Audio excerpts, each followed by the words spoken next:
All right, fam. So we have Zach and Jayde here with us, all waves. And, this is some pretty exciting stuff. So, we started working together a few months ago, and what you guys have as an offer is amazing to begin with. So that's always super important to have a really good offer. Mm-hmm. But then you scale from $24,000 to $75,000 per month in 30 days, which is just phenomenal in your real estate agency, working with real estate agents. Did you work with anyone else or just agents? Mostly just agents. Yeah, that was where all the volume came from. We do have like a couple one-off clients that we've been working with, for over a year in like e-com and mortgage, but there's like 2 clients there. So, Okay, nice. Awesome. And just leveraging a better sales system and a better sales team. So pretty excited to talk to you guys about that and let you do most of the talking since you went through the experience. We are live in the Facebook group right now. And then if you're watching this on any other channel, you can hear it straight from the lion's mouths, exactly how this went down. So tell us about your experience. I'll ask you some questions in a sec, but let's just hear from you, like top of mind, both of you. Go for it. You're looking at me. Go for Oh it. boy. So a few things happened. One of the main things, there was a couple things that made the perfect storm for this situation. One of the major shifts that we did was, instead of doing how we historically were doing it, is we changed our offer quite a bit. We historically were just kind of doing what everyone else was doing. As Rob says, we were taking kind of a vanilla approach to everything. We sounded like everyone else on the phone, and it just wasn't really doing anything for us. So we changed our offer. We changed our scripting so that we weren't sounding like, hey, we're going to get you on a call. And I don't know, it was just the language that we were using. We just tweaked so that it wasn't like we sounded like every single other agency that was out there. We shifted from saying we're going to sell you leads to saying that we're just going to sell you appointments instead. What else did we do? We added a guarantee in there so that all we were doing, instead of saying we're going to charge you a monthly retainer plus ad spend, plus if you want the appointment setters, and basically pitching 3 different things all at once. Plus the setup fee. Plus the setup fee. We just minimized it all. We just said, all we're going to do is we have this package available. Which contract do you want? You can either do a 3-month, a 6-month, or a 1-year, which makes the most sense to you. So that was kind of the first step of doing it.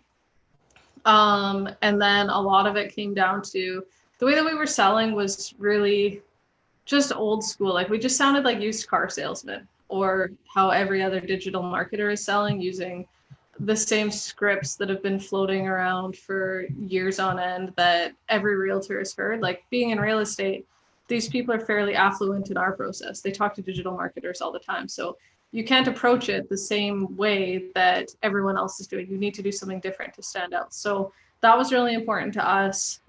Changing our objection handling as well. Like, we were using just the same tactics that everyone's heard and everyone's just sick of. Like, if you get on the phone with these guys and you're just saying the same thing that they've heard over and over and over, like, they just want to hang up on you or just think that you're greasy, right?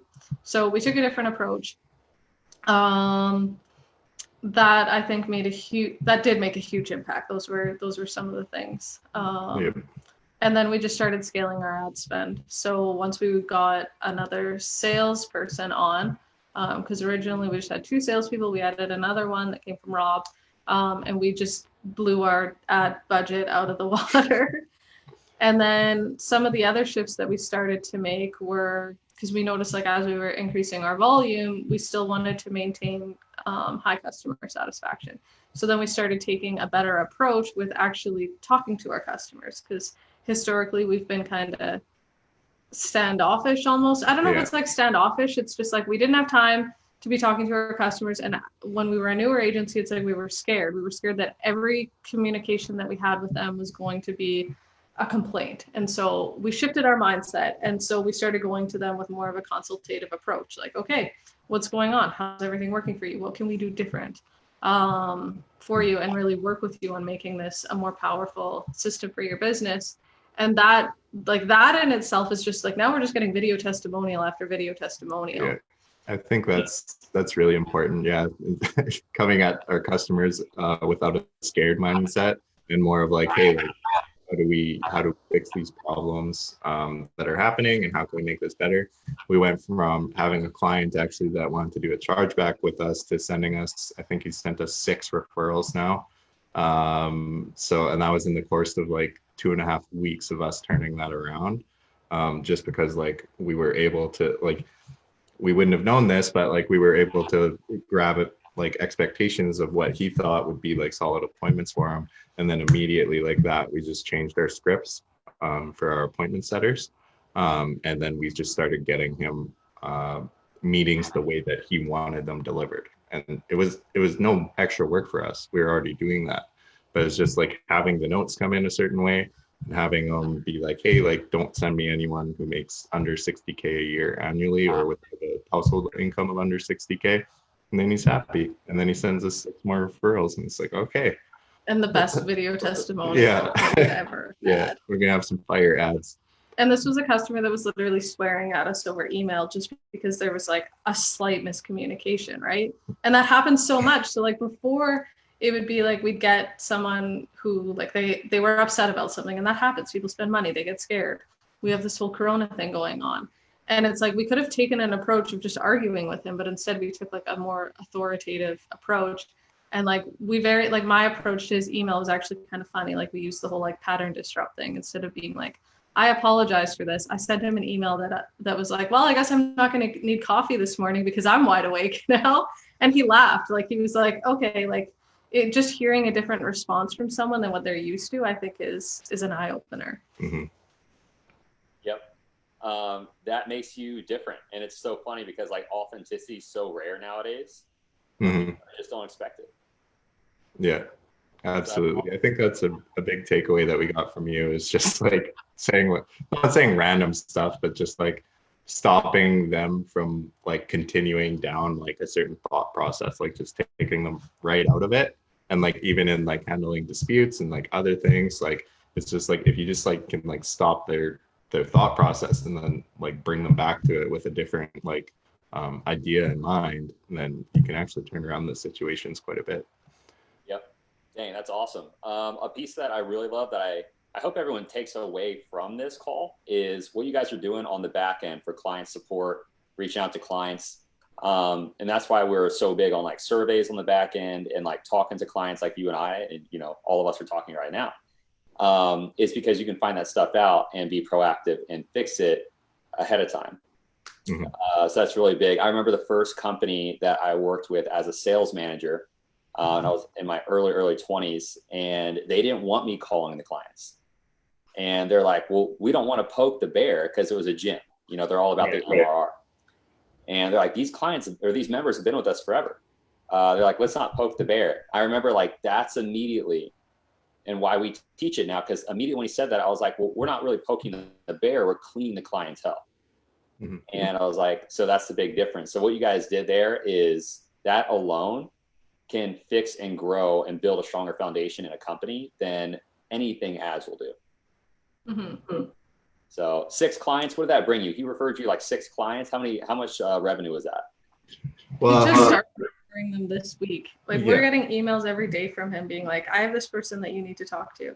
And we're like, okay, this is amazing. And that's one thing that we struggled with too, is like, from like other groups that we've been in and stuff like that, there was like, you need to be getting referrals. And we're like, how do we get a referral? Like, we don't even know how to talk to our customers, let alone to go to them and be like, yo, do you know anyone who like maybe wants our service? Like we were scared to, like, if I got a text from a client or an email, it was like, I don't know how, no, just, I can't deal with this today.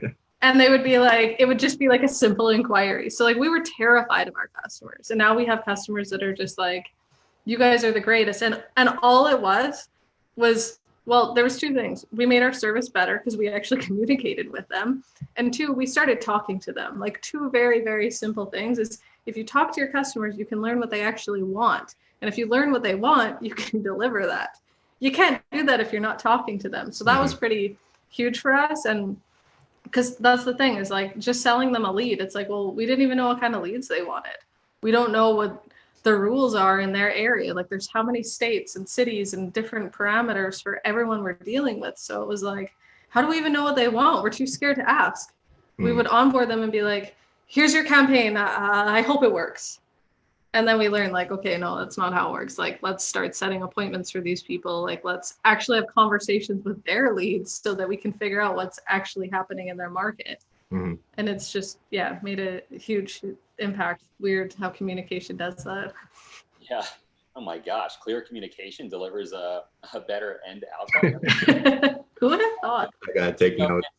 Yeah, if everyone's watching this, you're like, well, duh, of course you want to communicate with your clients. It's like, I challenge you to ask yourselves, guys, like, am I actually doing that? If you're watching this, it might sound simple, but really ask yourself, like, well, am I doing it? And like, how often? And then why am I doing it? So, because it sounds like you guys are using it to your benefit and the client's benefit. So that's super powerful. Okay, so you worked with some sales reps too in the past, and then obviously you decided to hire my company to bring you a sales rep. So we'd love to hear about that experience. How did that go for you versus like what you've experienced in the past? Lay it on us. Cool. Yeah, it was a really good experience. The onboarding and everything from there was good, and like it was basically a really good fit right from the beginning with the first person you sent us, basically after you vetted them and made sure that they would be good to kind of match our personalities. So it was really good.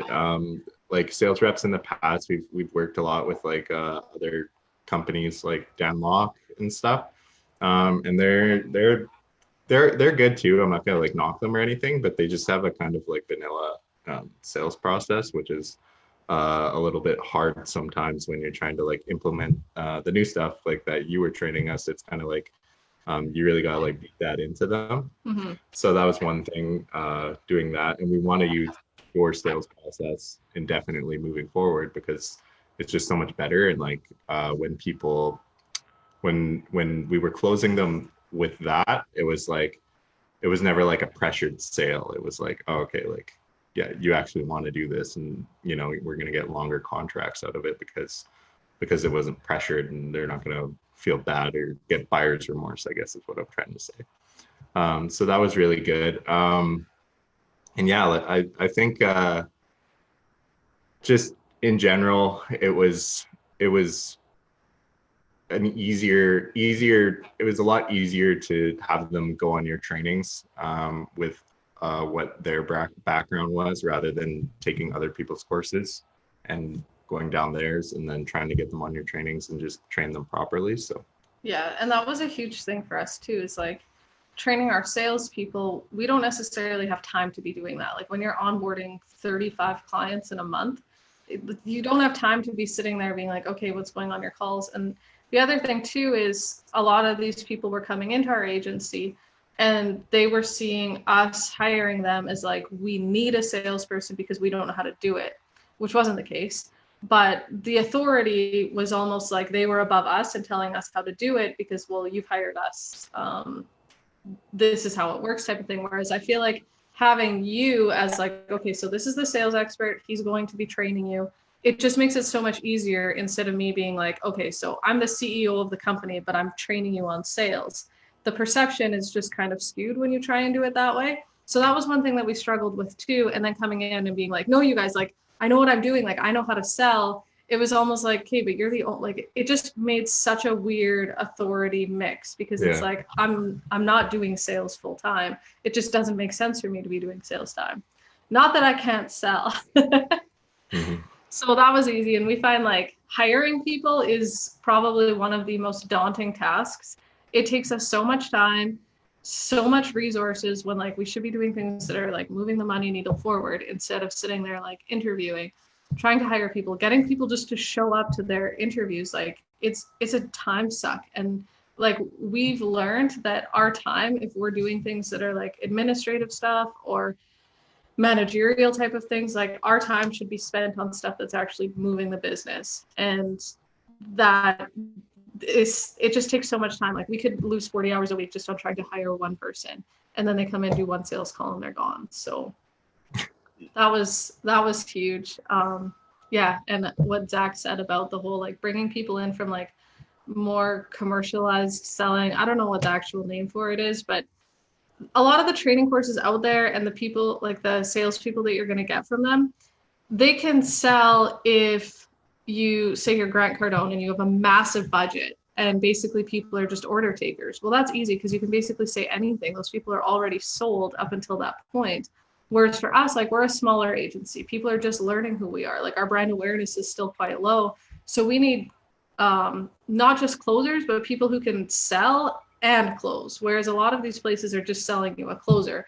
And in my opinion, a closer is just an order taker, which that sounds kind of harsh, but it's very much what we noticed. But with you, we were getting people that could actually sell to people, which was huge.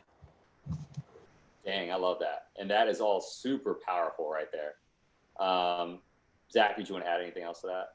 No, I think that's pretty much that's pretty much it. Just the whole order taker thing. Yeah, it's very interesting when people have to like just learn how to lead the calls properly and stuff, because yeah, like no one knows really who Black House Marketing is, or From Cold to Sold. Like we're just a small brand at this point compared to these other companies like Realtor.com or Zillow, right? Like everyone knows who they are. So it's like, yeah, we have to nurture people a lot more, and our sales process has to look a hell of a lot different just because we're a small company. So we need to build trust with these people.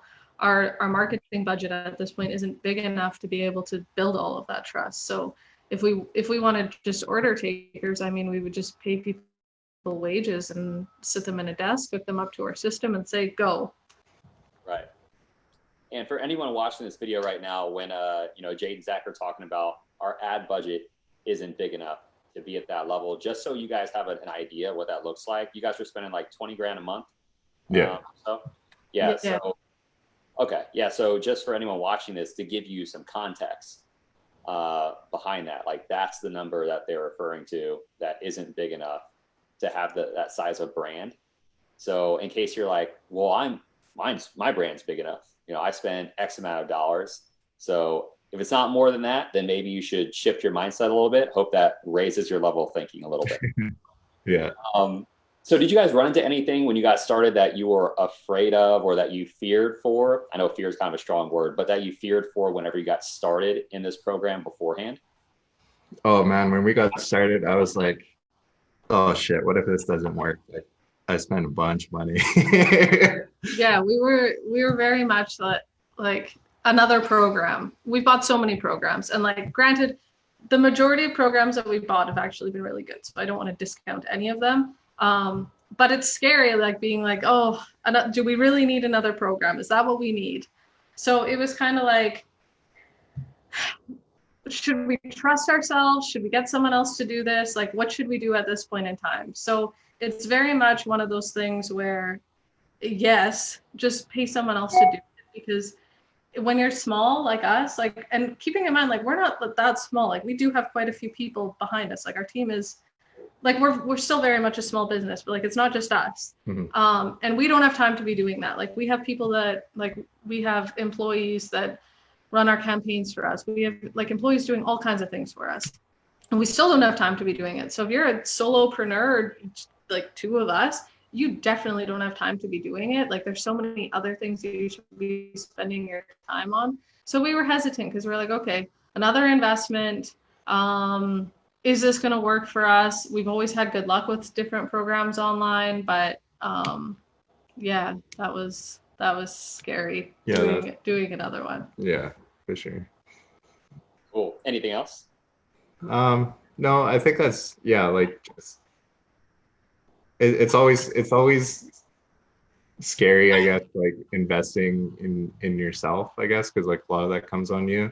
And then also when the investment is to bring someone else into your business to sell your products, it's like, well, like, what if they don't know it? What if they can't pick it up? Like, then what? Then we're just where we were, except now we have another person to worry about, right? So like, I think that was the biggest thing for us just starting out. But yeah, it all turned around really, really fast, and we easily made like triple our investment of what we spent back based off of that person's performance. So yeah. And the other thing too, because it wasn't just having to invest in this program, bringing another salesperson on meant we got to spend more in ad spend to make sure that their calendar's filled. So it was like, okay, we got to just do this. And Zach and I are very much like, we're not afraid to invest in our business, but even so, our fear level of investing is very low, and we were still quite a bit scared. So like, I imagine there's a lot of people out there who are like, I don't know about this, like that have a way higher fear level, or I don't know the word, lower risk. Yeah, there's a word for it. Threshold, I don't know, that are probably like, I don't know about this. And like, honestly, just do it. Like, if you're not investing in your business, like, what are you doing? Where are you spending your money? Where could you cut back in other places of your life to make this happen, to make that sacrifice and actually grow your business? Because we were living in Vegas. I mean, we could have used the money for a million other things. Could have went and played some blackjack. Yeah, that would have been gone really fast. You might have felt worse about that risk. Yeah, that's an instant buyer's remorse right there. Yep. And what I loved about you guys, as you know, coming on as a client, is you guys took that risk. And typically what happens from a leadership standpoint is you push the way you make decisions to your team. So I was pretty excited to see how you guys operated, and been watching you guys scale. It's been awesome. And also some more context, you guys didn't hear them, like scaling to $75,000, considering being a small company, is how you guys see yourself. So hopefully that helps to raise the level of thinking of some people watching this as well. There's always room for growth and opportunity. So that is awesome. What do you guys feel like out of the whole process was probably the most immediate impact for you when you got started? I think just learn. This is gonna sound bad, but just learning to track all the metrics, because like we were like, all right, we got 75 meetings this week and we closed nothing. What happened? And like you just sit like before or whatever, like just as an example. And it's like we literally had no data. We had no data on the connected calls. We didn't know our no-show rate. We didn't know our disqualified rate. Like we didn't even know like the average call time. So it's like we were just like, well, something's clearly broken, but I can't tell what. So I think like tracking things and then like making decisions based on like where things are going. Like at one point we had like a 50% no-show rate. So we like implemented more follow-up. We we reduced the amount of texts that were going and increased the amount of emails, because the texts were just pissing people off. And then so we just had email reminders, and then we also had people texting off of the number that they were going to be receiving the call from. So that just helped increase that like right away. It got it to like around the high 30s or low 40s. So just at one point we got it all the way down to 28%. At one point, yeah. And then COVID hit and the no-show rate started going up again. So, but right. Yeah. And depending when you're watching this, this is filmed in 2020. So if you aren't familiar with COVID, look at the history books. He'll probably be in there. Yeah. So who would you recommend this program to? Because I know that you guys have the sales training on building a better sales system in the art of sales, as well as our team edition to hire on a sales rep for you with a money back guarantee. So who would you recommend the art of sales to? I mean, I already recommend it to everyone who asks me where to find a closer. So I'm just like, yeah, go talk to Rob. Like he's got your back. So I would recommend it to anyone that's probably doing like $10,000 to $20,000 in their business and running some ads and doing like 10-20 meetings a week, or even if they're doing that organically. Like I would say the next step would be reaching out to Rob and getting yourself a little bit out of the sales process and have someone come in and help you out, because that's going to allow you to figure out other ways to grow your business if you're not on the phones all the time with prospects. Yeah, I think that's a good thing to note, is like someone who's already getting meetings, because I don't know what we would have done with a salesperson if we weren't already generating meetings within our business. But yeah, like I guess our mind, like we're very much still in the agency world. So yeah, any agency owner who wants to take that next step and is willing to invest in themselves, both on the ad side as well as on the sales side. Because I just think if you're trying to do sales yourself and you're not good at it and you don't have time to necessarily become really good at it, like Zach and I can sell really well. It's not that we can't sell. It's that we just shouldn't be doing it. There's just so many things that we need to be doing in the business that to be taking sales calls all day long, we just don't have the capacity to be doing it at all. So I would say like anyone who's kind of at that point where it's like, okay, I want to scale my business. I know that I shouldn't be doing everything. That's kind of the next step. And that's very much, we probably should have came to you sooner because we tried other programs that just weren't, I don't know. They weren't good. They weren't as good for bringing us skilled salespeople that we needed. So, and we probably should have stopped taking sales calls a lot sooner than we did. Like we've been doing our own sales calls for a year now, or up until that point, a year and a half. Year and a half, yeah.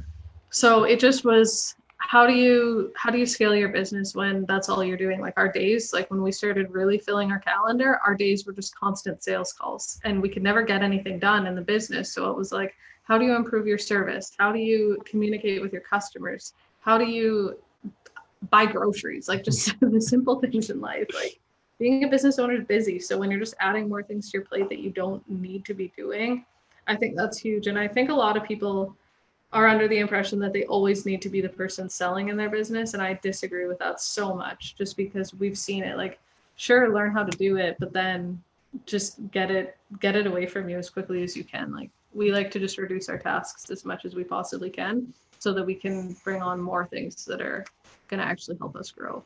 Yep, absolutely. I think that's the biggest thing is like, because if we were still taking sales calls, how would we talk to clients? How would we do anything?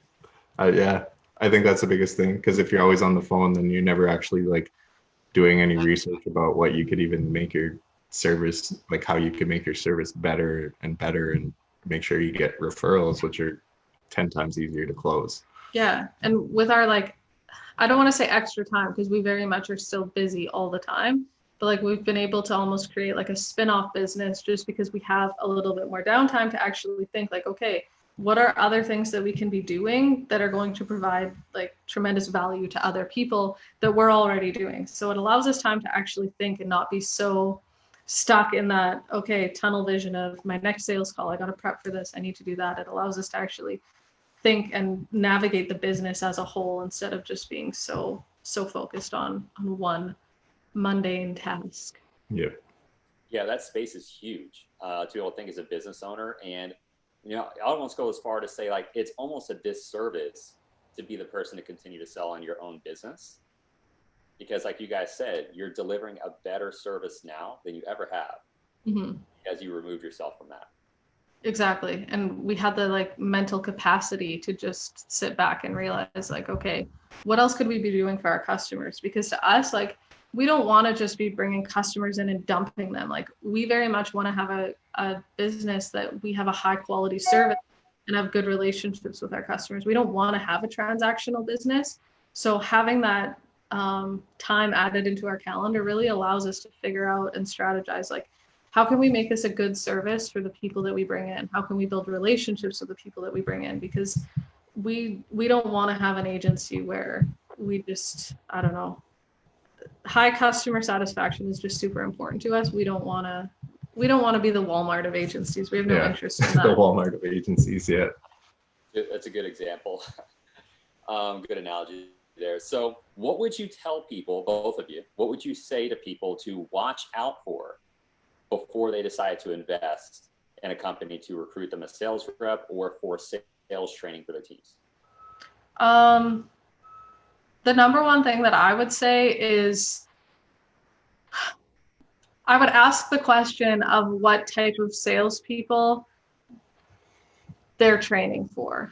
And that's kind of like a loaded question, because if you hire a company that's just hiring generic salespeople to basically sell anything and everything under the sun without having like a specific niche or specialty, that's exactly what you're going to get in the salespeople. Is you're just going to get people that can sell very generic products and to companies with huge budgets.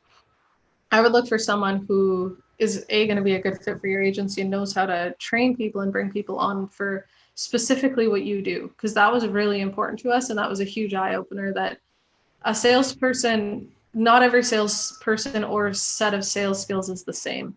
And when you're dealing with a small business like us, it's a completely different ballgame than, again, if you're Grant Cardone or if you're Walmart and everyone's just flocking to you and you just have to have an inbound call center that's just grabbing credit cards. Like for us, that's not the case. We still need to very much nurture these people and get them to a certain point that, yes, you can trust us. Yes, we're a legitimate company. No, we're not going to steal your credit card and then never talk to you again. Like, I think that was a huge eye opener because we were just using commercial salespeople that could, I don't know, sell to people that, I don't know, we're just ready to buy. Our people usually aren't just ready to buy when they come in the door. They're very much like, I want this, but like, we got to talk about this first. Mm-hmm. I think hiring someone who's not scared to turn down a sale, like we had someone in our business where they were just closing deals for the sake of their commission check, and it was causing us a lot of stress and problems because they were people that never should have been working with us in the first place. Yeah, that's a huge point to bring up. Yeah, so I would say someone not afraid to disqualify someone and say like, no, you can't work with our company, you're just not a good fit. And even though I'd like to take your money, but it's just not going to happen, right? So yeah, and because I find like some of the other programs that we've gotten salespeople from, they were very much about, I have this huge income goal or like volume goal, because they push that so much that like your only job is to have this insane income goal. So like they would like we very much like, we don't bring in just any customer. Like we very much, you have to be a right fit for us in many ways. And so for people to be coming into our ecosystem where it's like we would get onto an onboarding call and have to be like, I don't think we're going to be a good fit. Like this just isn't going to work out for us. Having a salesperson that understands that and isn't driven 100% by that is huge to us. And a lot of those programs, like that's very much how they're grooming them, is that all you need to care about is volume. And that's not important to us. Like at the end of the day, we want to make more than our revenue and our profits. We care more about like, are we actually delivering a good product to our customers? So we want our salespeople to like have those same like corporate values that we have. Mm-hmm. And a lot of those sales programs are instilling the complete opposite. Like if you're selling Grant Cardone's program, sure, that's a completely different story, but we're not Grant Cardone. We're just Jayde and Zach. Yeah. Nice. Not dealing with the floppers that are coming into your business. We're officially now floppers. But awesome. We also love the floppers, guys.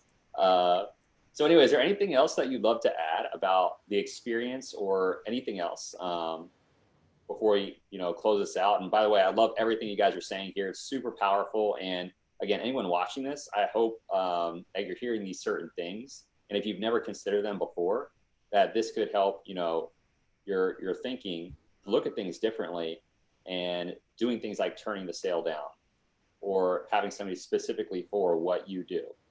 Not having it commercialized. Like these are all really great points, and this is great. Awesome. Yeah, I think the one thing I would just say is like having a bad client in your business, like just to touch on that again and how important that is. Like having a bad client in your business and then you try to do everything you can for them. So now you're investing more time and more energy into that, right? And then they're still unhappy because they're expecting the world for like a peanut budget, and they just shouldn't be there because they don't have, maybe they only had like 2 months of the 6-month contract saved up, and whatever, they're expecting to close the deal in 14 days of signing up or whatever. I don't know. Maybe that's like the example. Well, now you have to set expectations with them weekly. You got to follow up with them all the time. And then on top of that, it's a high risk for your business because it's very likely that they'll go and do a chargeback. And then you got to deal with the nightmare of compiling all the documentation together and sending it over and disputing it. And it's just like, you could have closed like 7 more good clients if you just never taken that guy on in the first place. Like you could have made more money by not working with them. So that's one thing I would say, which was a pretty big eye opener, because we booked over like 450 sales calls in a month, and it's like there was so many more opportunities to go close different types of clients. Mm-hmm. Yeah, and I think another thing to consider too is if you're not investing in your business and you're really scared to invest in your business, what type of clients are you really going to be attracting? Because that's going to, like, how you feel about things is going to be reflective in the type of clients that you bring on.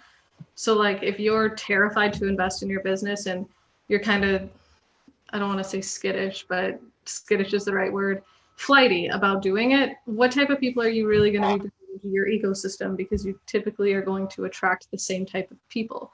So like if you approach your business with, I'm not afraid to invest in my business, I trust myself, I trust the process, what do you think is going to happen when you bring clients into your ecosystem? They're probably going to have a very similar mindset because, I mean, the laws of attraction, you're usually going to bring in people that are very similar to you. So I think that's important to note, because like when we were skittish in our ad spend and investing in our business, I don't know, I'm saying skittish, I'm thinking like a dog.